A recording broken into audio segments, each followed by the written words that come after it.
오늘 우리에게 주신 말씀의 주제는 적그리스도의 영입니다. 적그리스도의 영은 우리가 잘 알고 있는 사탄, 또 마귀라고도 하는 그 사탄 마귀를 일컫습니다. 그런데 우리가 알고 있기로 사탄 마귀는 마치 하나님과 같은 그런 존재, 신적인 어떤 존재다 하고 생각을 합니다. 그런데 엄밀하게 성경을 읽다 보면은 어떤 신적인 존재로 사탄 마귀가 그려지는 것이 아니고 실제로는 우리 마음속에 있는 악한 본성이다 하는 그런 느낌으로, 그런 어떤 의미로 많이 마음속에 다가옵니다.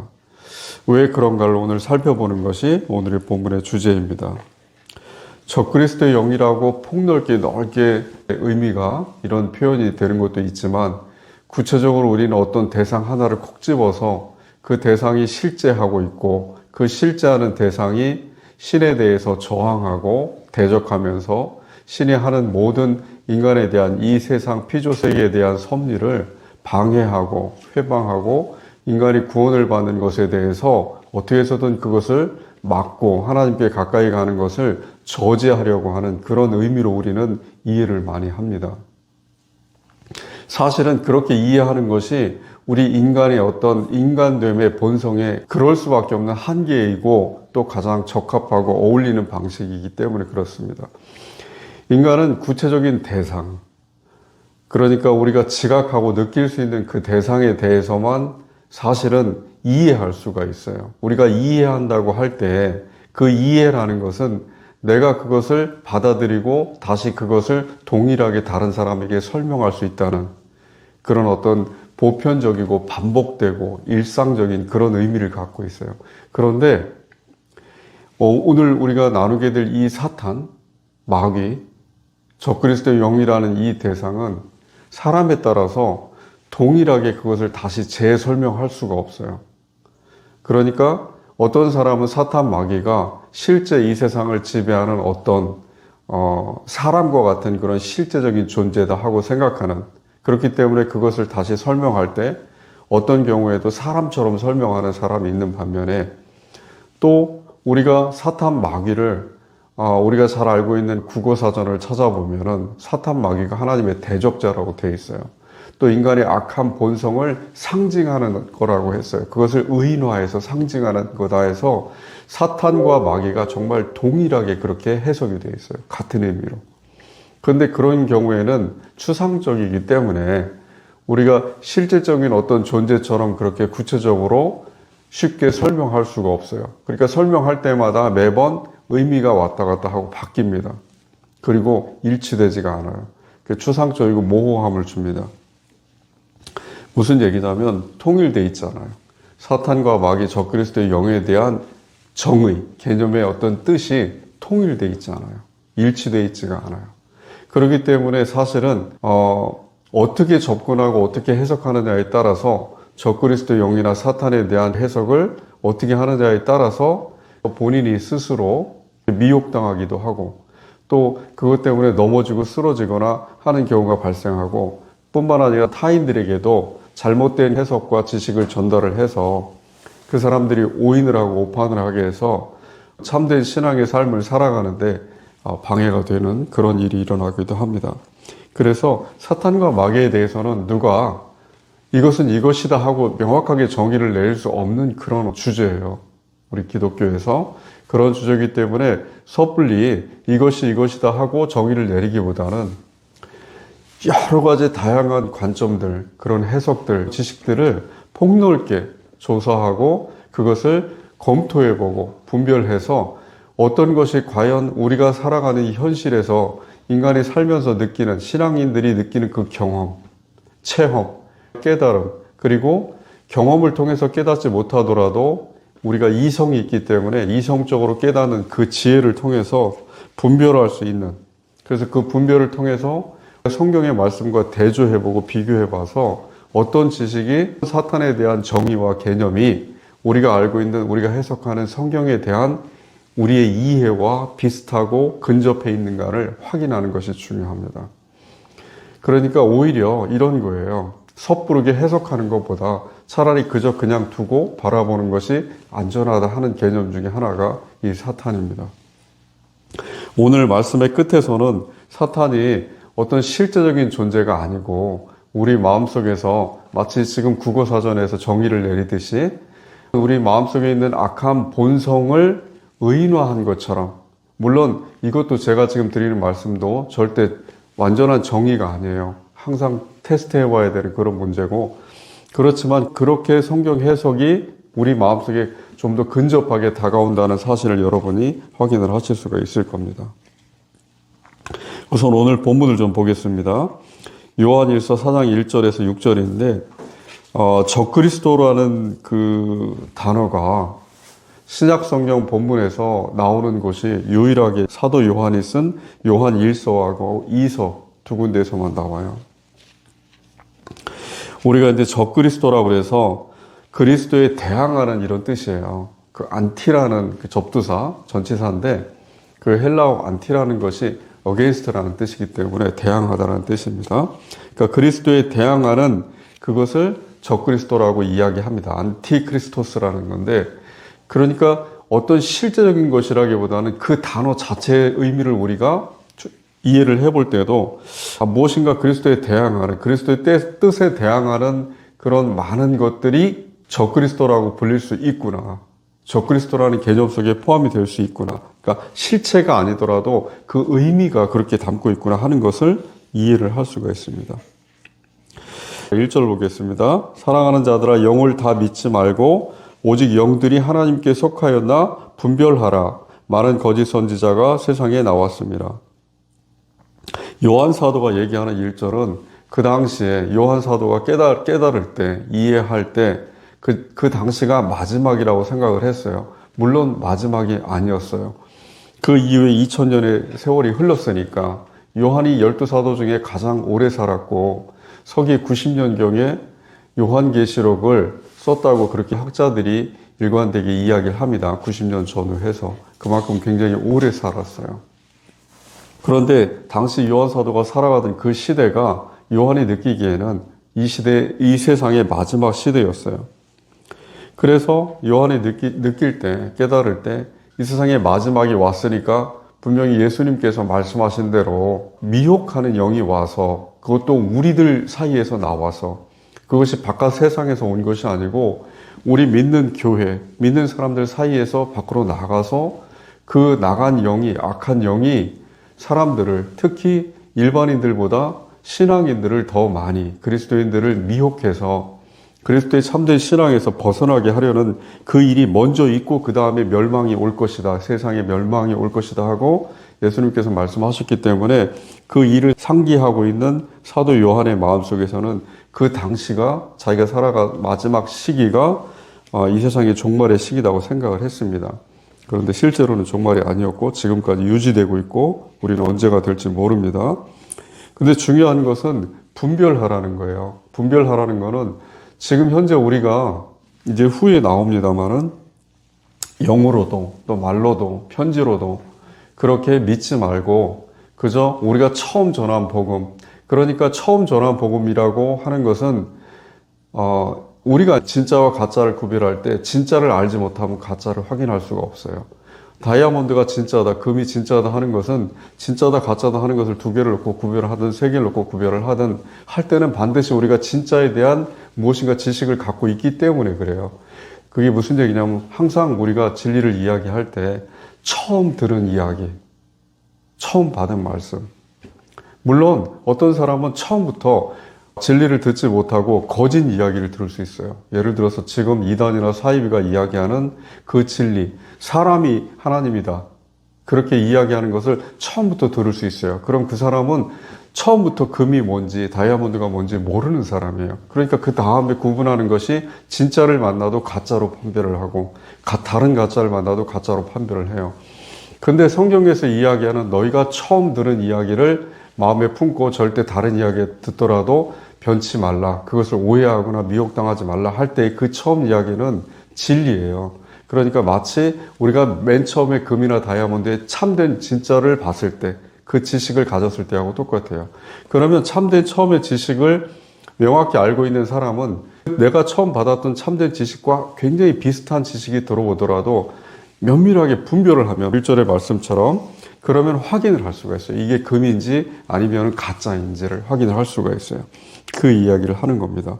그러니까 처음에 우리 마음속에서 진리라고 우리 마음속에 깨달음을 주었던 것이 무엇인가가 굉장히 중요해요. 무슨 얘기냐면 우리 그리스도인들이 복음을 전달할 때 우리가 알고 있는 전달하는 그 지식이 참된 것이어야 돼요. 진짜 금이어야 돼요. 만약에 내가 잘못 알고 있는 것을 오해하고 또는 내 고집을 통해서 그것을 잘못 전달하면은 그 받은 사람이 마치 사이비 이단이 잘못된 성경 교리를 그 진리를 그렇게 받듯이 처음부터 잘못된 길로 미혹돼서 들어가게 할 수가 있습니다. 적그리스도에 대한 포괄적인 개념의 이해가 2절에 나와요. 2절에 뭐라고 나오면 이로써 너희가 하나님의 영을 알지니 곧 예수 그리스도께서 육체로 오신 것을 시인하는 영마다 하나님께 속한 것이요. 반대 3절에 예수를 시인하지 아니하는 영마다 하나님께 속한 것이 아니니 이것이 곧 적그리스도의 영이니라. 그러니까 예수를 시인하지 아니한다. 예수 그리스도께서 2절에 육체로 오신 것을 시인하지 아니한다는 뜻은 뭐냐면 예수님이 하나님이시라는 그 사실이 전제되어 있어요. 여기서 그리스도라는 거는 메시아라는 하나님께서 직접 이 세상에 오신다는, 물론 유대인들은 그것에 대해서 전혀 모르고 있었어요. 메시아가 온다고 유대인들이 믿고 있었던 유대교에서의 메시아는 번성했던 유대교의 가장 번창했던 다윗 왕조의 재현이었어요. 그러니까 다윗과 솔로몬 왕조, 이 세상의 지배자로서 군림할 수 있었고 이 세상에서 가장 축복받은 삶을 살 수 있었던 그 시대로의 복귀였어요. 귀환이었어요. 그것을 위해서 왕의 귀환을 기다리고 있었어요. 그 왕이 누구였냐면 다윗과 같은 그런 왕이었어요. 그러니까 육체적인 왕이었고 육체적인 메시아였어요. 유대인들은 절대로 우리 그리스도인들이 알고 있듯이 우리 그리스도인들의 메시아는 율법적인 그 방법으로는 구원을 받을 수 없는 인간에게 믿음을 통해서 구원을 주시는 새로운 메시아였어요. 그런데 유대인들의 메시아는 그런 메시아가 아니고 다윗 왕과 같은 인간 같은 메시아였어요. 그러니까 전혀 다른 메시아였는데 어찌됐든 그런 메시아를 기다리고 있었어요. 그런데 예수를 시인하지 않는다는 건 뭐냐면은, 그러니까 유대인들의 입장에서는 그 예수가 비록 절반 정도 시인을 해서 그리스도 이단이라고 그 당시에 불렸는데 그리스도 이단들이 이야기하듯이 실제로 어떤 하늘에서 내려온 자라 하나님의 아들이라 하더라도 절대 하나님이라고 믿을 수가 없었어요. 유대인들에게는 예수 그리스도라는 요셉이라는 목수의 아들, 심지어 예수님 자신도 30세 이후에 활동하기 시작했다고 우리가 알고 있는데 30대 때부터, 그 당시에 30세면 굉장히 나이가 많은, 지금으로 치면 아마 40, 50대 이상이 된 그 나이였을 텐데 그때까지 직업이 목수였어요. 아버지와 동일한, 요셉과 동일한. 그러니까 목수로서 인간 예수만 바라볼 수 있었지 인간 예수가 갖고 있었던 그 영, 하나님의 영은 바라보지 못했어요. 그러니까 동시에 완전한 하나님이시면서 완전한 인간인 예수님에 대해서 한쪽 면만 볼 수밖에 없었어요. 그래서 그러니까 인간 예수로밖에 볼 수가 없었어요. 그러니 당연히 예수님을 인간으로 만약에 지금 만약에 예수님이 우리가 그림이라든가 사진이나 영화에서 보듯이 실제로 인간의 모습으로 이 안에 여기에 나타난다면 우리는 그만큼 그 예수님을 목도하고 목격하고 듣는 순간 예수님의 신성을 상실해요. 예수님이 신이시라는 사실을 그 순간 까먹게 돼요. 그게 인간의 본성이에요. 그러니까 눈으로 보고 듣고 우리가 느끼고 지각하는 것에 의해서 실제 그 이면에 숨어있는 진리를 발견하지 못해요. 우리는 어떻게 보면 우리가 눈으로 보는 그 인간의 육체성 때문에 그 진리를 육체성 너머에서 육체성을 초월해야만이 바라보고 이해할 수 있는 그 진리를 바라보지 못하는 한계적인 인간이다 하는, 그게 바로 인간의 실체고 본성이다 하는 것을 나타내 주는 거예요. 그렇게 해서 유대인들은 예수님을 절대로 인정하지 않았어요. 사울이었던 바울도 사울이었을 때는 예수님을 신으로 받아들일 수가 없었고, 설령 그리스도 이단들이 이야기하는 메시아가 바울도 굉장히 알고 있었어요. 예수라는 그 요셉 목수의 아들이 여기저기 다니면서 사람들을 살려내고 이적을 일으키고 기적을 일으킨다는 그 사실을 알고 있었어요. 그러니까 함부로 할 수가 없었어요. 거기다 또 정치적으로도, 우리가 정치적이라고 표현을 하는데, 그 당시에 수많은 일반 유대인들이, 유대교 평신자들이 예수님을 따랐어요. 그리고 예수님을 옹호했기 때문에, 마치 정치적으로 누군가를 옹호하듯이 옹호했기 때문에 만약에 예수님을 종교적인 법에 따라서 처벌을 하거나 심판을 하려고 하면 그 민중들이 가만히 있지 않을 거라는 것을 알고 있었어요. 그런데도 자기 신념에 따라서 과감하게 유대인 사울은 그렇게 그리스도교를 탄압을 했습니다. 어찌됐든 그 탄압하는 사울과 사실은 우리가 그렇게 크게 다르지 않다는 것도 나중에 알게 되실 거예요. 4절에 자녀들아 너희는 하나님께 속하였고 또 그들을 이겼나니 이는 너희 안에 계신 이가 세상에 있는 자보다 크심이라. 평이한 내용이고 5절에 그들은 세상에 속한 거로 세상에 속한 말을 하매 세상이 그들의 말을 듣느니라. 3절에 또 우리가 주의할 게 뭐냐면 모든 인간은 심지어 그리스도인들조차도 변함없는 신앙을 유지할 수가 없습니다. 이게 무슨 얘기냐면은 우리 자신은 그리스도인이라고 정의를 내리지만 우리가 내린 정의가 항상 일치되지 않아요. 일관되지 않아요. 우리는 우리 자신을 신앙인이라고 그렇게 고백을 하고 자기 자신에 대해서도 너는 신앙인이야 하고 그렇게 결정을 하지만, 판단을 하지만 실제 우리의 판단이 일관되게 지속되지가 않아요. 우리 삶 속에서. 우리는 마치 물에 들어갔다가 나왔다가 하는 그런 존재처럼 신앙이 만약에 물속이라면 물속과 물 바깥, 신앙 바깥을 왔다 갔다 하면서 그렇게 움직이는 존재들. 무슨 얘기냐면 우리가 물속에 있을 때는 예수 그리스도의 영을 인정하는 상태고 물 밖으로 나온 상태는 그것보다는 세상의 상태, 그러니까 인정하지 않는 적그리스도의 상태를 우리 자신이 유지하면서 산다는 얘기예요. 적그리스도의 영이 우리 자신에게도 있어요. 타인에게 있는 것이 아니고, 물론 타인을 통해서 발견합니다. 우리가 목격하는 것은 세상이고, 지난 시간에 말씀드렸듯이 우리 눈과 귀는, 우리의 모든 지각하는 감각은 바깥을 향해서, 외부를 향해서 있기 때문에 우리가 지각하는 것은 모두가 바깥의 것이에요. 우리는 우리 자신의 내면을 명확하게 통찰할 수가 없어요. 성찰할 수가 없어요. 밖에만 보고 그렇게 알 수가 있기 때문에 세상을 통해서 우리는 진리를 깨닫게 되고 세상을 바라보면서 진리가 무엇인가를 경험하고 분별하고 확인하고 실험을 합니다. 그런 존재이기 때문에 우리는 우리 자신을 내면을 바라보지 못하는 그 한계가 있기 때문에 그래서 우리 신앙을 유지를 못해요. 한결같이 동일하게. 그러다 보니까 예수 그리스도, 우리가 믿고 따르고 의지하는, 하나 되기 원하는 예수 그리스도가 하나님이라는 사실을 일관되게 유지하지 못해요. 그것을 믿지 못해요. 그래서 우리는 넘어집니다. 쓰러져요. 그것은 성경에서 그 누구도 부인하지 않았어요. 바울도 또 예수님도 발을 씻기실 때는 그 넘어짐에 대한, 그 넘어진 결과에 대한 씻김을 말씀하시는 거예요. 그것이 죄입니다. 우리는 스스로 죄인이라고 인정을 하고 있고 우리가 우리 자신을 죄인이라고 볼 때 그 죄는 우리가 물 바깥에 하나님이신 예수 그리스도의 성육신을 인정하지 않는 상태의 우리의 모습이에요. 그때 우리는 죄를 저질러요. 우리가 물 안에 있을 때 예수 그리스도를 하나님이라고 인정할 때는 우리는 죄를 짓지 않습니다. 우리가 죄를 짓지 않는다는 얘기는 하나님께서 우리의 생각과 우리의 행동을 죄로 인정하지 않는다는 얘기예요. 그런데 물 바깥으로 나왔을 때는 법적으로는 아무 죄를 짓지 않더라도 예수 그리스도의 영을 하나님으로 인정하지 않는 상태에 있기 때문에 우리 마음이 무엇인가 신앙이 아닌 세상으로 나와 있는 상태이기 때문에 세상의 법도를 따르는 상태이기 때문에 하나님이 보시기에는 우리를 죄로 판단하신다는 거예요. 그런 상태가 우린 계속해서 반복됩니다. 그러니까 우리 자신도 순간순간은 적그리스도가 된다는 이야기예요. 6절에 보겠습니다. 우리는 하나님께 속하였으니 하나님을 아는 자는 우리의 말을 듣고 하나님께 속하지 아니한 자는 우리의 말을 듣지 아니하나니 진리의 영과 미혹의 영을 이로써 아느니라.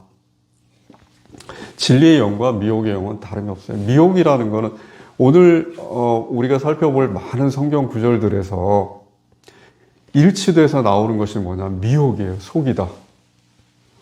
그러니까 진실을 감추고 거짓을 진실인 것처럼 그렇게 꾸미는 것을 미혹이라고 하는데 그 미혹하는 것이 사탄의 주 역할이고 적그리스도의 영이 하는 일이에요. 그러니까 우리가 신앙의 바깥에 나왔을 때 우리는 사실은 미혹된 상태로 나와 있는 거예요. 무엇에? 우리 자신에. 그런데 그 우리 자신은 무엇으로 채워져 있냐면 우리가 바깥을 바라보면서 우리가 경험하고 목격한 이 세상의 진리라고 이야기하는, 과학이라고 얘기하는, 진실이라고 얘기하는, 보편적 지식이라고 이야기하는 것들입니다. 그것이 우리를 채우고 있기 때문에, 그것이 우리 안에 가득 차 있기 때문에, 가득 차 있다 비워졌다 하는 상태가 신앙과 이 세상의 지식이 교대로 반복해서 나타나는 것이 우리 삶이에요. 그렇기 때문에 우리는 미혹을 당하는 상태입니다. 적그리스도의 개념에 대해서 좀 더 정확히 나와 있는 것을 보겠습니다. 데살로니가 후서 2장 한번 보겠습니다. 2장 1절에서 12절 한번 같이 보겠습니다. 1절에 형제들아 우리가 너희에게 구하는 것은 우리 주 예수 그리스도의 강림하심과 우리가 그 앞에 모임에 관하여 영으로나 또는 말로나 또는 우리에게서 받았다는 편지로나 주의 날이 이르렀다고 해서 쉽게 마음이 흔들리거나 두려워하거나 하지 말아야 한다는 것이라. 데살로니가 후서 2절은 뭘 나타내냐면 미혹이 무엇인가를 나타내는 거예요. 과연 사탄이 하는 그 주작용이, 주요한 행동이 미혹이라는 것인데, 적그리스도가 그리스도인들과 비그리스도인들, 세상 사람들, 그리스도인들이 되기 이전에 그 사람들을 어떻게 그 사람들에게 영향을 미치는가 하는 그 주 영향이 뭐냐면 미혹이라는 두 글자인데, 그 미혹이 어떻게 나타나는 걸 보여주는 것이 데살로니가 후서 2장 1절과 2절입니다. 강림이라는 것은 여기서 재림을 이야기하는 거예요. 그러니까 이미 이 1절에는 바울이 예수 그리스도께서 하나님이시라는 사실을 시인하는 것이 전제되어 있어요. 그 전제 속에서 예수 그리스도가 강림하신다는 것은 이 세상이 끝이 온다는 얘기예요. 종말이 온다는 얘기예요. 그러니까 종말에 대해 사람들은 두려움을 느낄 수밖에 없죠. 2절에서 곧 이야기를 합니다. 두려워하지 말라고, 종말에 대해서. 그런데 미혹이 어떤 식으로 나타나냐면 영으로나 또는 말로나 또는 우리에게서 받았다는 편지로 하는 세 가지 방식으로 나타나요. 2절에서. 영으로 나타난다는 건 뭐냐면은 자기 자신의 신앙의 깨달음을 이야기를 하는 겁니다. 영으로 나타나는 것은 개인적으로 자기가 신앙을 통해서 깨닫고 느낄 수 있는 것들을 이야기를 해요. 발견할 수 있는 것들을. 그 다음에 두 번째, 말로나 하는 것은 교육을 이야기를 하는 겁니다. 교육을. 우리가 교회에서 교육을 받거나 신학을 배우거나 교리 교육을 받거나 성경 공부를 통해서 누군가 타인을 통해서 그렇게 외부를 통해서 발견할 수 있는 것이 교육이에요. 세 번째는 뭐냐면은 편지예요. 편지는 당연히 성경이에요. 그러니까 성경을 잘못 해석하면은 우리는 미혹받을 수가 있어요. 성경 자체는 완전하죠. 그리고 안전한 진리가 맞는데 안전하고 완전한 진리가 맞아요. 그런데 성경을 바라보는 우리의 눈은 불완전해요. 그러니까 우리가 해석을 잘못하면은 완전한 것을 진짜 금을 가짜다 하고 잘못 오인할 수가 있어요. 세 가지 방식으로 우리에게 미혹이 옵니다. 그런데 그 말세의 미혹이 왔을 때 사도 바울은 2절에서 흔들리지 말고 두려워하지 말라고 이야기를 해요. 그 얘기는 뭐냐면 본인이 갖고 있는 그 신앙을 붙잡으라는 얘기예요. 흔들리지 말고. 지금 시대가 말세인지 저는 모릅니다. 지금 일어나는 징조들이 과거에도 있었어요. 전쟁은 무기만 달라졌을 뿐이지 여전히 지속되고 있고 사람들 사이에서 일어나는 반목도, 갈등도, 미혹도, 사도 요한이 이 성경을 쓰고 있는, 오늘 본문을 쓰고 있는 그 시대나 지금 시대나 또 앞으로 어떤 과학기술 문명이 만들어 놓은 시대가 될지라도 사실은 그 껍데기만 바뀔 뿐이지 안에서 일어나는 내용은 동일한 상태가 반복되기 때문에, 그래서 지금이 과연 말세인가 하고 장담할 수가 없어요. 만약에 내가 장담한다면 여러분을 미혹하는 거예요. 그리고 이제 3절에 보면은 누가 어떻게 해도 너희가 미혹되지 말라 하고 또 이야기를 해요. 왜냐하면 먼저 배교하는 일이 있고 저 불법의 사람 곧 멸망의 아들이 나타나기 전에는 그날이 이르지 아니하리니. 신약성경에서 바울 사도나 다른 사도들이 일관된 것이 뭐냐면은 말세의 징조가 어떤 자연적인 또는 인간이 일으키는 재해라든가 재앙이라든가 그쪽에 있는 것보다는 사실은 좀 더 우리 그리스도인들이 귀를 기울이고 관심을 둬야 될 거는 배교가 과연 얼만큼 일어나는가, 미혹이 과연 얼만큼 일어나는가 하는 거예요. 그리고 데살로니가 후서 2장 11절에 보면은 하나님이 미혹의 역사를 그들에게 보내사 거짓 것을 믿게 하심은 12절에 진리를 믿지 않고 불의를 좋아하는 모든 자들로 하여금 심판을 받게 하심이라 그렇게 나와 있어요. 그러니까 하나님은 미혹을 스스로 받는 자들. 우리가 주의할 게 하나 있어요. 우리에게 주어진 그 자유가 이렇게 생각을 하죠. 우리 이 자유가 한정적인 어떤 뭔가 한계가 있는 자유다고 생각을 합니다. 그런데 그렇지가 않아요. 이 자유는 절대적인 자유로 주어져 있어요. 그러니까 만약에 우리가 비신앙인이에요. 신앙이 없는 상태예요. 이 상태에서 사탄에 의해서, 마귀에 의해서 미혹을 받아요. 미혹이 우리에게 와서 비신앙인 자들이 넘어졌어요. 넘어졌는데 이 넘어짐이 오늘 바울 사도가 이야기하는 것은 인간에게 주어진 절대적인 자유에서 본인이 스스로 넘어짐을 선택했다. 이렇게 이야기를 하는 거예요. 사탄의 힘에 의해서 피동적으로 넘어진 게 아니에요. 그러니까 수동적으로 넘어진 게 아니고 자기가 스스로 그 미혹됨을 선택해서 갔다는 이야기예요.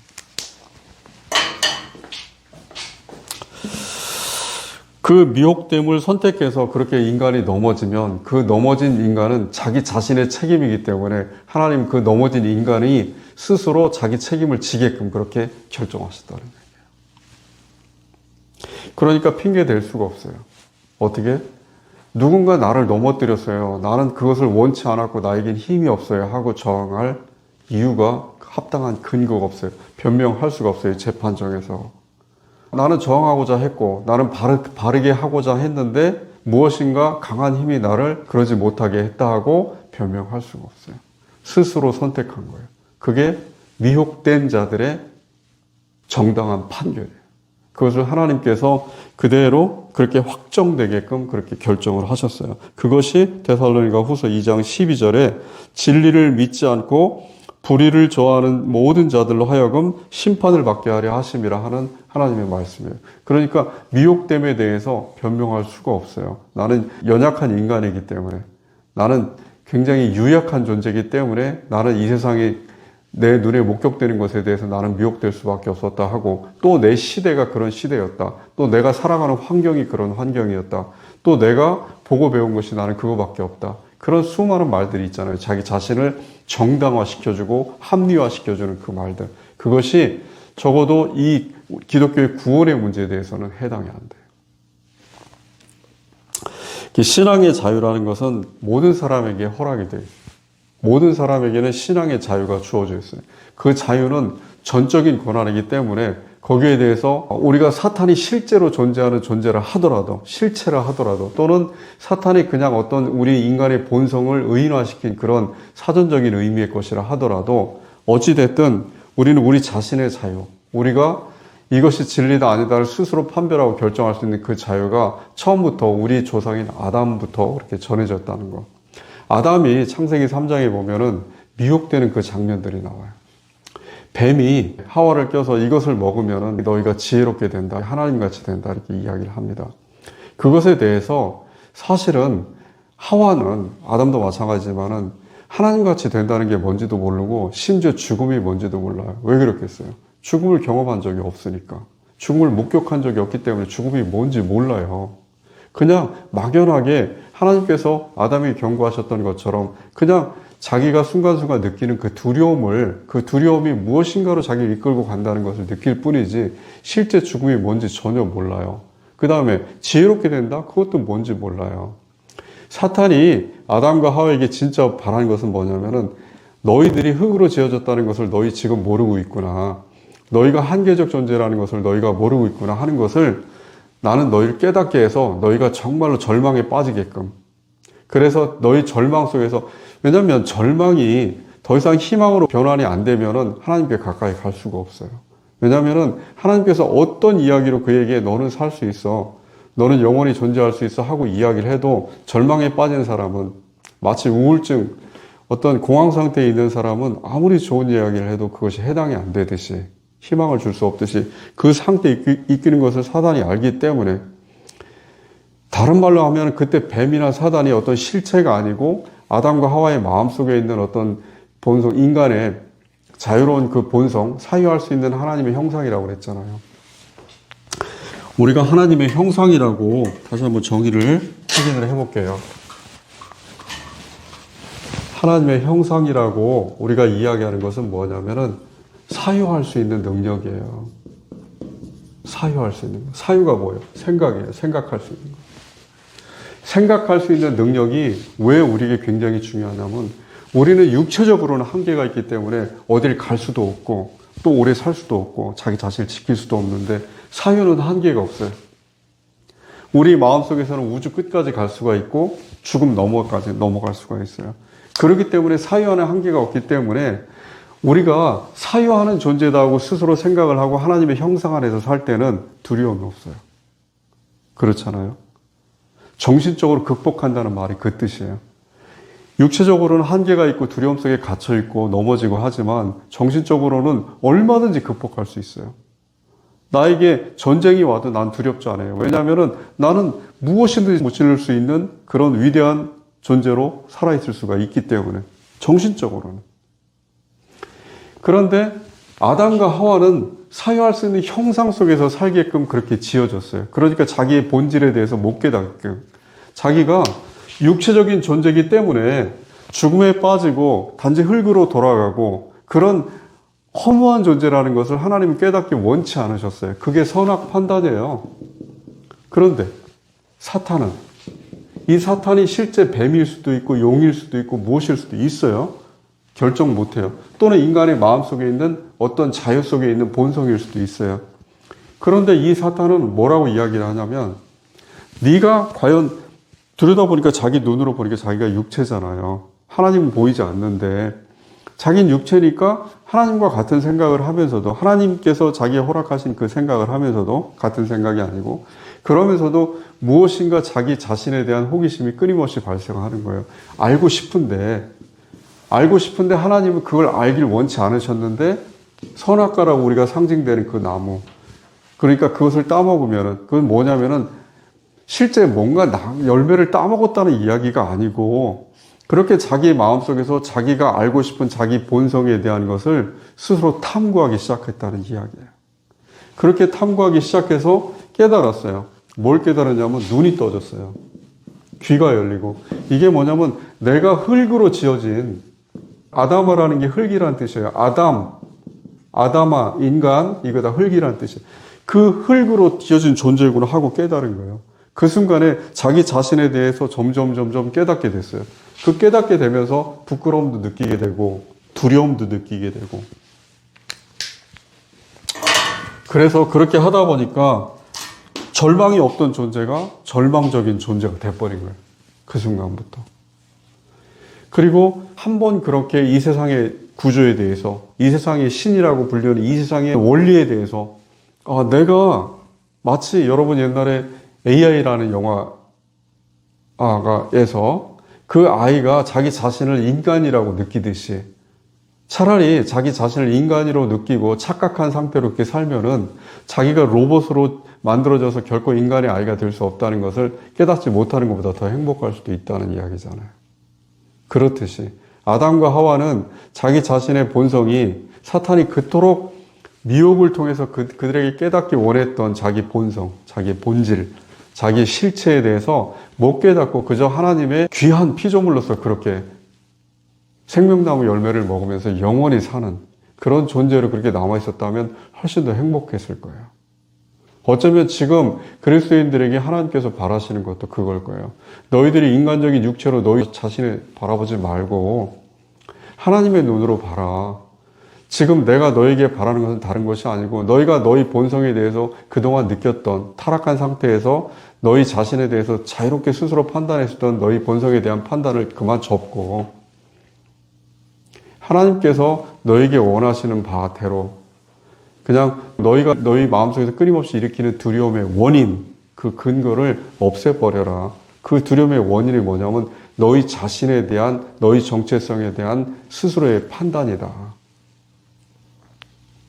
한계적인 그런 상태에 대한 판단이다 하는 거예요. 그래서 세상을 따를 것인가 또 그리스도의 영을 따를 것인가 하는 것은 타락한 사람이든 타락하지 않은 사람이든 스스로 무엇이라고 자기 자신을 정의를 내리든 본성은 타락해 있는 상태의 인간이고 그 타락해 있는 상태의 인간 모두에게는 비록 타락해 있다 하더라도 하나님의 형상으로서의 사유할 수 있는 그 능력 자체가 완전한 자유를 이야기합니다.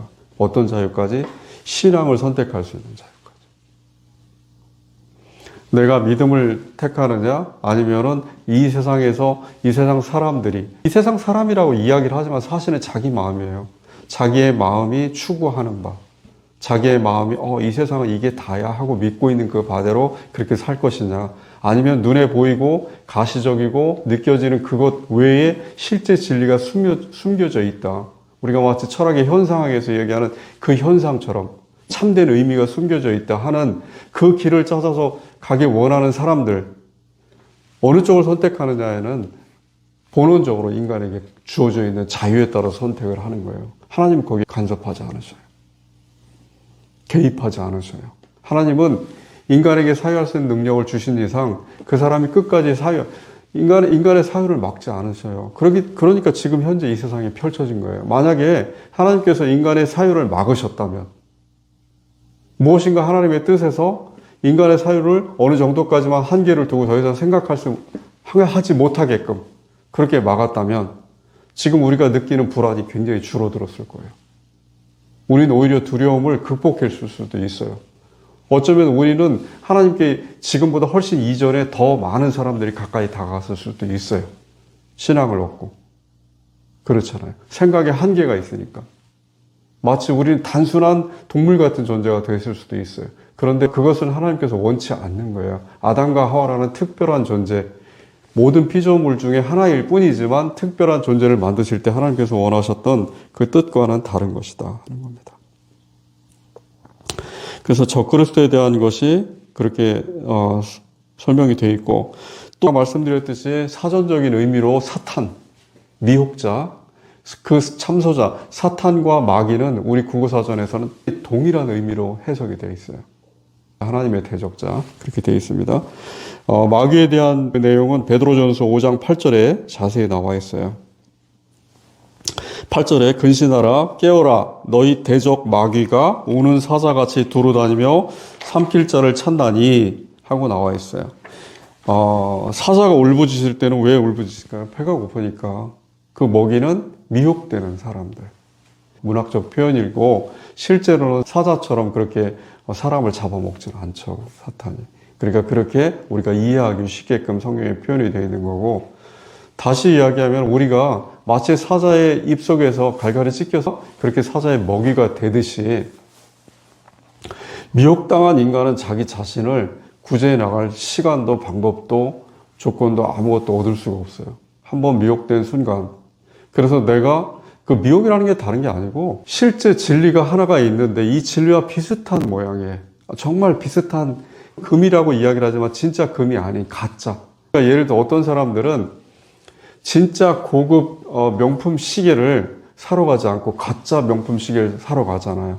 그러면서 그 명품 시계를 차고 자기가 밖에 나갔을 때 다른 사람들이 그것을 진짜로 알아주기를 바라잖아요. 그 마음으로 값싸고 그런데 외형은 비슷한 그 명품 시계를 그 시장을 찾아가는 사람들이 있잖아요. 그거하고 비슷한 거죠. 그러니까 사탄이 하는 것은 굉장히 비슷한 걸 가지고 하나님의 진리인 것처럼 꾸미는 거예요. 그래서 사람들은 그 비슷한 것에 어떤 사람은 알고 속고 어떤 사람은 모르고 속아요. 알고 속는 사람은 어떻게 보면은 더 측은하고 불쌍한 사람이에요. 모르고 속는 것보다. 왜냐하면 하나님께서 성경에서 일관되게 말씀하시는 게 뭐냐면 우리에게 차라리 무엇을 아는 것보다 모르는 상태가 더 낫다고 이야기를 하셔요. 무엇이 된 것보다 안 된 상태가 낫다고 이야기를 하셔요. 무슨 자리에 앉은 것보다 그 자리에 없이 상속에 앉는 것보다 낮은 자리에 있는 것이 구원의 가능성이 높다고 이야기를 하셔요. 아기를 뵌 것은 축복이지만 아기를 뵌 것보다 차라리 아기를 뵈지 않고 그런 어떤 상태에 있는 것이 더 말세에는 더 행복하다, 더 유익하다 하고 이야기를 하셔요. 그런 이야기입니다. 그러니까 우리가 스스로 지식이라고 지혜라고 생각하는 것들이 우리에게 유익이 안 돼요. 지난 시간에 우리가 바울이 자기가 알고 있던 모든 지식이나 의의가 해고 배설물이라고 이야기했듯이 실제 자기의 구원에 도움이 안 돼요. 해방이 돼요. 가로막습니다. 그것이. 어쨌든 마귀는 그런 존재고 사탄은 조금 더 추가 말씀을 드린다면 인간의 본질은 굉장히 허무하다는 거예요. 인간의 본성은. 인간의 본성은 허무한데 물론 신의 형상을 받은 인간만이 신의 사유 능력으로 자신을 성찰할 수 있기 때문에 인간만 자기 자신을 객체화할 수가 있어요. 객체화한다는 얘기는 뭐냐면은 동물들은 오직 자기 자신을 바라볼 수가 없기 때문에 바깥에만 바라봐요. 바깥에만 바라보다 단 하나 느끼는 거는 육체적으로 자신에게 생명의 어떤 위협이라든가 신체의 위협이 다가올 때 감각적으로 그것을 피합니다.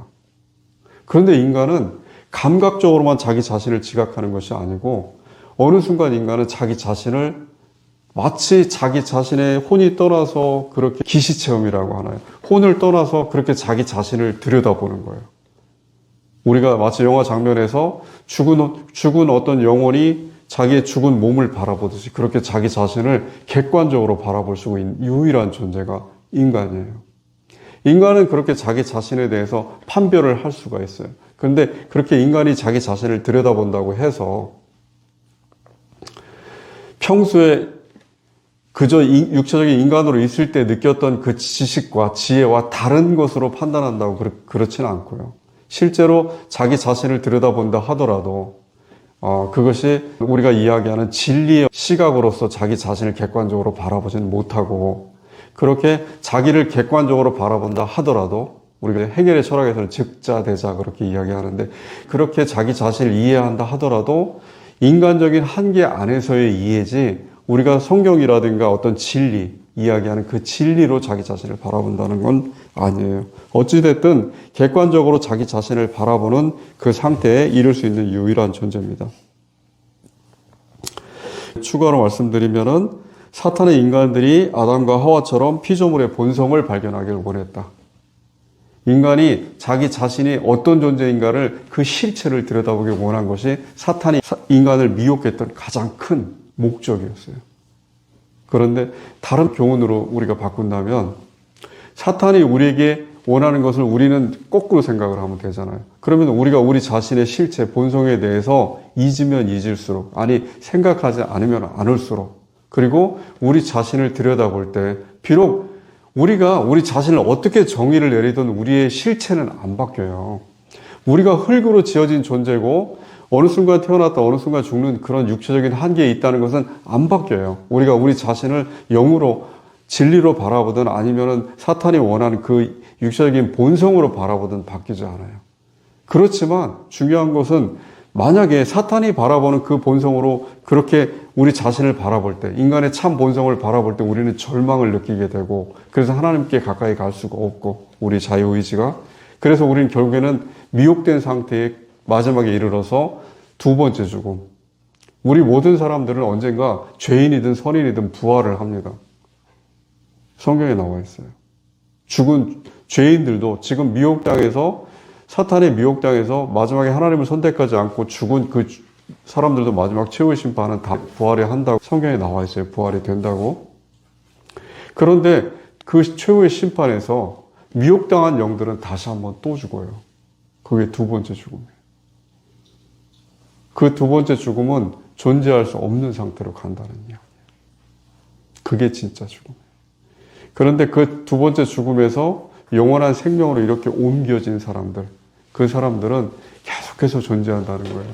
맨 처음에 하나님께서 아담과 하와를 지을 때 아담과 하와에게 기대하셨던 것처럼 그들이 생명나무를 먹고 하나님의 영과 눈으로 하나님께서 원하시는 그 방식대로 그렇게 산다면 얻을 수 있었던 것을 이제 그리스도인들이 다시 한번 회복한 상태로 아담과 하와가 타락하기 이전의 상태로 돌아가서 그렇게 에덴 동산에서 영원한 삶을 산다는 거예요. 물론 새 예루살렘과 새 땅으로 표현이 되어 있습니다만은 계시록에. 그리고 이제 성경 말씀 중에서 적그리스도와 사단과 마귀를 지칭하는 것 중에 멸망에 가증한 것이라는 표현이 많이 나와요. 근데 그 처음에 나온 것이 지난 시간에 배운 다니엘서가 나와 있고 9장에 그 다음에 오늘 마가복음 13장의 전체에 보면은 그 내용이 나와 있는데 13장 14절에 마가복음 멸망에 가증한 것 그렇게 나와 있는데 이것은 사실은 신학에서 일관되게 이야기합니다. 멸망에 가증한 것이라고 하는 것은 헬라 왕 중에서 안티오쿠스 에피파네스라는 그 왕이 있었어요. 그 왕이 자기들은 이제 그리스 신화, 그리스 그 종교를 믿고 있었기 때문에 자기들이 지배하는 예루살렘 히브리인들이 믿는 그 여호와 왕에 대해서 굉장히 반감을 가지고 있었어요. 그 사람들이 종교를 그렇게 믿고 있는 것에 대해서 굉장히 분노를 가지고 있었어요. 그러니까 왕이 자기가 믿고 있는 그 종교를 믿지 않고 자기들 마음대로 피지배 민족이 여호와 하나님이라는 그 신을 섬기는 것에 대해서 화가 나 있어서 그 사람들이 가장 싫어하는 짓을 했어요. 성전에 돼지 피를 뿌리고 죽은 돼지를 갖다 버리고 그런 정말 그 성전을 모독하는 그런 행위를 했어요. 그것이 멸망에 가증한 것이다. 실제로 그런 역사적 사건이 있었기 때문에 그 헬라 왕, 그 왕을 지칭하는 것으로 통상적으로 그렇게 해석을 합니다. 물론 그것도 결정적인 해석은 될 수가 없습니다. 그 멸망에 가증한 것이 대표적으로 상징하는 것이 무엇이냐면은, 표상하는 것이 무엇이냐면 반복돼서 나타나요. 성전에 돼지피를 뿌리고 하나님의 성전을 모독하고 하나님을 섬기는 사람들을 모독하고 그래서 결국에는 하나님께 신성 모독을 일으키는 그 행위가 그 생각이 그 판단이 계속해서 역사에서 반복돼서 나타나요. 그래서 15세기 때 종교개혁이 일어나기 전에 루터는 1450년대에 오스만 투르크라는 이슬람 제국이 예루살렘을 정복을 하고 이집트도 정복을 합니다. 나중에 그런 일이 있었던 것을 그 당시에 독일 신성 로마 제국의 한 시민이었던 루터 입장에서는 굉장히 두려움을 느끼고 있었어요. 그래서 그 이슬람 제국이 적그리스도의 한 축이다 이렇게 생각을 했어요. 물론 다른 한 축은 종교개혁자들이 공통적으로 생각했듯이 교황이었어요. 교황이 안티크라이스트, 안티크리스토스라고 그렇게 생각을 했어요. 근데 루터는 둘 중에 하나 또는 양자 다, 그러니까 이슬람과 교황이 적그리스도라고 그렇게 생각을 했습니다. 어찌됐든 교황이 됐든 어떤 형태가 됐든 그 대상들 실체가 중요한 것이 아니고 그들이 하고자 했던 의도, 그 생각, 그것이 다 에피파네스 안티오쿠스가 했던 성전을 그렇게 회방하고 하나님을 섬기는 것들을 막고자 했던 그 행위와 반복되는 거예요. 계속해서. 지금 현대시대에도 계속해서 나타납니다. 예를 들어서 우리가 굉장히 새로운 생각이다 하고 이야기를 하면서도 실제로는 신성모독하는 것을 해요. 대표적으로 우리가 이단과 사이비에서 물론 다른 본문에도 나옵니다만 적그리스도의 또 다른 특징이 뭐냐면은 자기 자신을 하나님이라고 생각을 해요. 심지어 성전에 와서 그리스도교 성전에 와서 기독교 성전에 들어와서 자기 자신을 하나님이라고 그렇게 표현하는 모든 존재들은 다 적그리스도예요. 그리고 적그리스도의 정점에 있는 존재들이에요. 더 이상의 신성모독은 있을 수가 없고 그렇다고 해서 우리가 그들을 처벌하거나 어떻게 할 수 있는 방법은 없어요. 멸망에 가증한 것은 그렇게 이해를 하시면 되고 또 마태복음 24장 전체에 보면은 적그리스도가 거짓 선지자로 나타나요. 거짓 선지자라는 것은 뭐겠어요? 선지자라는 것은 하나님의 말씀을 대언하는 사람들이에요. 그래서 예언을 해요. 앞으로 무슨 일이 일어날 것이다. 그리고 사람들이 한 행위에 대해서 하나님이 어떻게 보시는가를 정확하게 고지를 해줘요. 알려줘요. 사람들의 행위가 잘못된 것이 하나님이 보시기에 옳은 건지 그른 건지를 판단해줘요. 그것이 선지자의 일이에요. 그런데 거짓 선지자들은, 적그리스도의 영들은 이것을 교묘하게 바꿔요.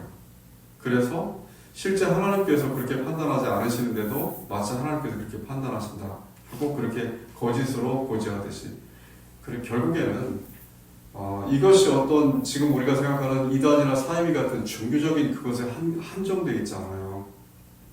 우리가 우리 마음속에서 우리 자신이 스스로 생각할 때 무엇이 옳다 하고 우리는 생각하는 게 있는데 수없이 많죠.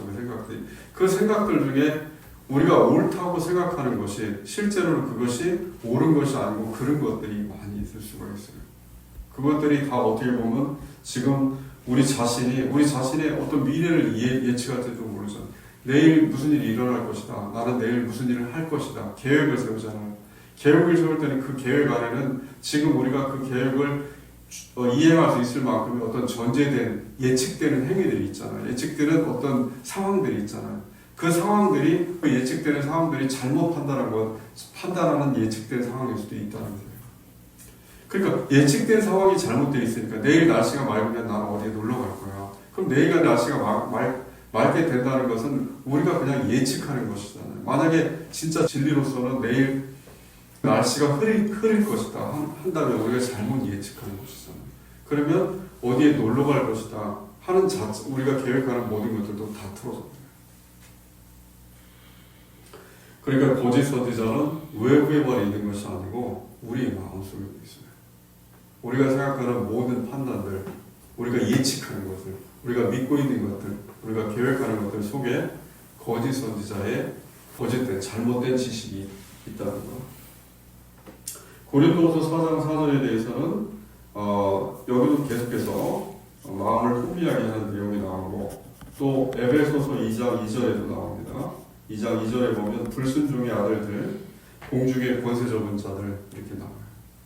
성경에 권세자들, 그 힘을 가진 자들, 그 다음에 불순종의 아들들, 특히 이제 힘에 관한 그런 많은 것들이 나오는데, 우리 마음을 미혹해가지고 우리가 잘못 믿게 하고 속이는 것도 힘이에요. 육체적으로 우리가 넘어뜨리게 하는 것만 힘이 아니고 우리 마음을 휘잡고 우리 마음을 미혹하게 하는 것도 힘이에요. 똑같은 영능이에요. 역량이에요. 그것도. 그러니까 그 힘을 가진 존재예요. 실제로는. 실체라면 만약에 어떤 지금 이 성경책처럼 실체로서 사탄이 존재한다면 그러면은 그 사탄은 힘의 존재예요. 힘을 갖고 있어요. 어떤 힘? 우리를 넘어뜨릴 수 있는 힘, 우리를 흔들 수 있는 힘, 요동치게 할 수 있는 힘을 가지고 있어요. 사실은 사탄이라는 그 실체보다 사탄이라는 그 어떤 대상보다는 사탄이 가지고 있는, 마귀가 가지고 있는 이 우리의 영향을 미칠 수 있는 그 힘 자체가 더 중요해요. 더 중요합니다. 그 힘을 어떻게 해서든 우리는 다른 힘을 가지고 그 힘을 막아야 돼요. 그게 우리에게, 그리스도인들에게 선물로서 은혜로서 주어졌다 하고 성경에 반복해서 나옵니다. 마지막으로 사탄 마귀에 대해서 가장 중요한 부분이 당연히 요한계시록이었죠. 요한계시록 12에서 13장에 보면은 12장 9절에 큰 용이라고 나와요. 드라콘입니다. 헬라어도 드라콘이고 영어로도 드래곤이죠. 용이 나오는데 히브리어로 하긴이라고 하는 그 용이 나오는데, 용과 뱀이 말씀드렸던 창세기 3장 4절에 나와있던 하와를 미혹했던 그 뱀과 동일한 그 존재가 나와요. 그래서 12장 9절에도 요한 사도가 표현하기를 옛뱀이라고 이야기해요. 옛뱀. 창세기 3장 1절에 나와있는 그 마귀는 특징이 뭐냐면 온 천하를 꿰는, 미혹한, 속이는 자라. 그가 땅으로 내쫓기니 그의 사자들도 그와 함께 내쫓기니라 이렇게 나와 있습니다. 그래서 사탄이 우리에게 미치는 가장 큰 영향, 사탄의 작용을 한마디로 이야기하면 미혹하는 것이다. 속이는 것이다. 어떻게? 금으로 다시 비유를 하면 실제 금이 아닌데 가짜 금을 가지고 실제 금이다 하고 그렇게 사람들을 속이는 거예요. 그런데 똑같아요. 그 금이 진짜인지 가짜인지를 알려면 우리가 시금석을 통해서든 아니면 어떤 정밀한 분별의 방법을 통해서는 확인을 해야 돼요. 그런데 만약에 확인하기가 귀찮다든가 아니면은 내가 지금 확인하지 않고 이것을 믿고 진짜라고 갖다 되팔아서 다른 사람을 속여서 내가 이득을 보는 게 더 중요하다고 생각하는 사람들은 확인을 하지 않겠죠. 마치 가짜식을 사듯이. 그러니까 그랬을 때는 그 결과가 자기한테 와요. 육체적인 고난으로 오고, 육체적인 고난은 두 번째 죽음이겠죠. 또 영적인 그 종말로 와요. 그것을 사탄이 원하는 거예요. 우리 자신의 마음속에도 그 사탄이 실제하고 있다면, 우리 자신의 마음속에도 우리가 물 안이라는 신앙의 상태에서 물 밖으로 나와 있는 그 상태, 신앙을 벗어난 상태에 있다면 우리 자신도 끊임없이 우리 자신이 우리 자신을 미혹하는 거예요. 우리가 우리 스스로를 미혹하는 거예요. 얼마든지 극복할 수 있는데, 이길 수 있는 힘이 우리 마음속에 있는데, 만약에 나에게 힘이 부족하다면 그건 기도를 통해서 그것을 받아서라도, 기도의 응답을 받아서라도 그것을 극복해야 하는데, 극복하려고 하는 의지도 없고, 왜 극복해야 하는지에 대한 목적에 대한 당위성도 없고, 아무것도 없는 상태, 자포자기, 절망의 상태. 그렇게 자기 자신을 끌고 가는 거예요. 무엇으로? 자유로지. 그런 멸망을 당합니다. 마지막으로 성경에서는 바다와 용, 뱀, 특히 바다가 계속해서 적그리스도와 밀접한 연관이 있는 상태로 표현이 돼요. 그런데 그 바다는, 우리가 바다를 떠올릴 때 지금 현재 우리가 어떻게 살아가야 되는가, 또 하나님께서 우리에게 어떻게 은혜를 베푸셨는가 하는 것을 출애굽기에서 명확하게 얘기를 해줍니다. 말씀을 해줍니다. 출애굽기 14장에 나와 있죠.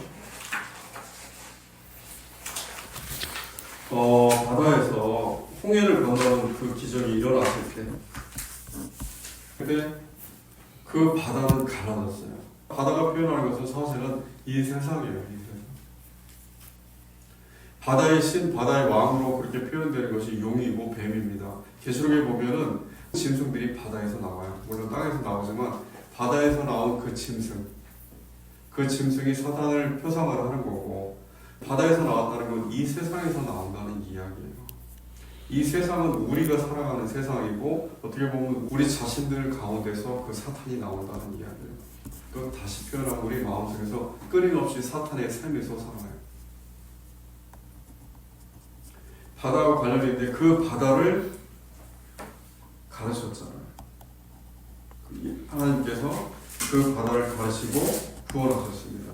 그게 14장에 나옵니다. 출애굽기 14장. 그런데 그 홍해 바다가 갈라짐, 그 갈라짐이 뭐겠어요? 지금 현재로 만약에 대비를 한다면 그리스도인들이 살아가는 이 세상에서 하나님은 이 세상에서 우리를 미혹하는 것들을 바르고 우리를 그 길로 건너가게 하실 수 있는 은혜를 베푸신다는 거예요. 어떻게?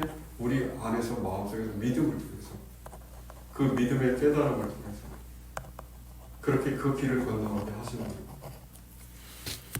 물론 늘 말씀드리지만 신앙이라는 것은 내가 이렇다 하고 나는 이러니까 너희도 이렇게 생각해 해서는 안 돼요. 신앙은 각 사람의 마음속에 하나님께서 주시는 은혜예요. 그것은 균등합니다. 차별이 없어요. 보편적이에요. 그러니까 나에게 특별한 은혜를 더 주셔서 그것은 성경에 나와 있는 인물들을 자기가 투상해서 거기에 자기를 투사시켜서 마치 자기가 성경에 나와 있는 인물처럼 그렇게 난 대단한 다른 사람과 달라 하는 것은 교만한 거예요. 그런 일은 없어요. 처음 된 자가 나중 된다는 게 그런 뜻입니다. 하나님 안에서는 모든 사람이 다 동일한 하나같이 존재해요. 99마리 양보다 잃어버린 한 마리 양이 더 소중하다는 게 그런 의미입니다. 그래서 모든 사람들이 누가 나를 구원받았다, 나는 이렇게 믿는다 하고 이야기를 해도 그것을 그저 참고만 하셔야 돼요. 그리고 그것을 다시 한번 분별해 보는 거예요. 말로써, 영으로써, 또 편지로서 어느 것으로 우리에게 전해져도 우리 스스로의 깨달음으로 또는 교육을 통해서 또는 이 성경의 해석을 통해서 어떤 식으로 진리에 대해서 접근을 하더라도 우리 마음속에서 그것을 잘못 해석하는 순간 우리는 적그리스도의 영 상태가 된다. 그러니까 외부만 바라보고 바깥에만 바라보고 적그리스도를 찾지 마세요. 사실은 자기 안에 있어요. 자기 내면 속에 있는 것이 적그리스도고, 자기는 늘 하나님을 믿는 그 신앙과 하나님을 믿지 않는 그 배교, 그 아포스타시에서 그 사이에서 싸우는 존재예요. 그게 그리스도인의 실체.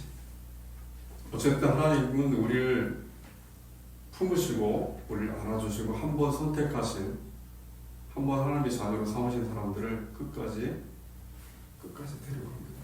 그걸 믿으시고 용기를 갖고 하나님을 믿는 그 신앙의 삶을 지속하시기를 주님의 이름으로 축원드립니다.